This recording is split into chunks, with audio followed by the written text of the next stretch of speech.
یاد رکھیں اللہ تین طریقوں سے دعا جو ہے اس کو آنسر کرتا ہے. یا اللہ اسی وقت دے دیتا ہے امیجیٹلی، یا اللہ جو ہے اس کو تھوڑا سا ڈیلے کرتا ہے، کیونکہ ظاہر ہے اللہ تعالیٰ اس بندے کو مزید نکھارنا چاہتا ہے. اللہ چاہتا ہے یہ میرے پاس آتا رہے، مجھ سے مانگتا رہے.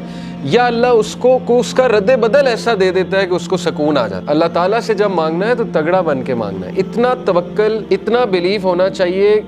یہی تو مومن کی مثال ہے. مشرک کی مثال کیوں اللہ نے کہا ضعیف ہے مانگنے والا؟ کیونکہ اس کے ہارٹ میں ڈاؤٹس ہیں، اس کو مانگنا ہی نہیں آ رہا ہے، اس کو پتہ ہی نہیں ہے میں نے مانگنا کیسے.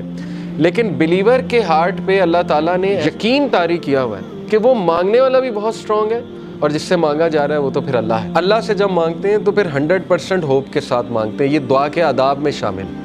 اللہ کے نبی صلی اللہ علیہ وسلم نے فرمایا تمہاری دعا تب تک قبول ہوتی رہے گی جب تک تم یقین سے مانگو گے. جیسے اس میں تھوڑا سا ڈاؤٹ آ گیا، جیسے اس میں یہ بات آ گئی کہ پتہ نہیں اللہ کرے گا نہیں کرے گا، تو وہ دعا پھر فالٹی دعا ہے، اس میں پھر کمی ہے. اس دعا میں اس میں پھر بہت زیادہ یقین آنے کی ضرورت ہے. تو اس لیے ان چیزوں پہ ورک کرنا چاہیے. دیکھیں ویلیو ایڈڈ چیزیں یہی ہے کہ اپنا یقین بڑھاؤ، اپنا توکل بڑھاؤ. یہ ہمارے کلچر میں ایک بات بڑی ہے نا کہ واسطہ دیتے ہیں، وہ کسی ولی کا واسطہ دیتے ہیں. اللہ کو نمبر 1 اپنے نیک اعمال کا واسطہ دے سکتے ہیں. جیسے وہ واقعہ ہے کہ 3 لوگ غار میں تھے، پتھر سامنے آ گیا، سٹک ہو گئے، نکلنے کا چانس ہی کوئی نہیں. اللہ نے پتھر ہٹا دیا. ایک نے کہا اللہ میرے ماں باپ سو گئے تھے، میں دودھ کا گلاس لے کے کھڑا رہا، تجھے راضی کرنے کے لیے کہ اٹھیں گے تو میں پلا دوں گا، تو میں ساری رات کھڑا رہا، اگر تجھے یہ عمل پسند آیا تو اس کو پیچھے ہٹا دے. اللہ نے پیچھے ہٹا دیا تھوڑا سا.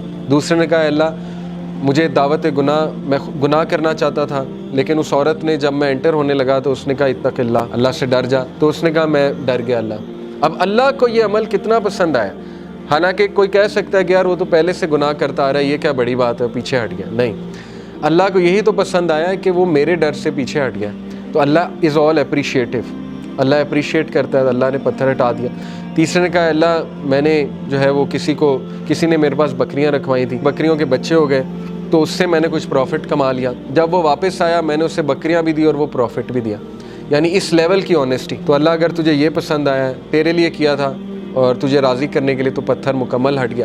تو یہاں سے ثابت ہوتا ہے کہ اپنا وہ عمل آپ نوٹ کریں جو آپ نے خالص اللہ کے لیے کیا ہے. اچھا ہے کہ آپ نا ہر عمل پیور اللہ کی رضا کے لیے کیا کریں، کیونکہ مصیبتوں میں وہ چیز کام آئے گی. ٹھیک ہے نا، جب آپ پہ مشکل وقت آئیں گے تو آپ وہ کوٹ کر سکتے ہیں. اس میں کوئی پرائیڈ نہیں ہے کوٹ کرنے میں، بلکہ تو اچھی بات ہے کہ اب آپ اپنا ہر عمل میک شور کریں گے کہ وہ اللہ کی رضا کے لیے ہو، خالصتاً میں اللہ کو راضی کرنے کے لیے کروں. اور یہ کہ اللہ کے ایٹریبیوٹ سے اسے پکارا جا سکتا ہے، اللہ کو اس کے ناموں کا واسطہ دیا جا سکتا ہے. اے اللہ تو الجبار ہے، تو الفتاح ہے. الفتاح کون ہوتا ہے؟ راستے کھولنے والا. جب سارے راستے بند ہیں تو اللہ الفتاح ہے. تو یہ ہے اصل میں دعا کرنے کا طریقہ اور دعا کرنے کا آداب.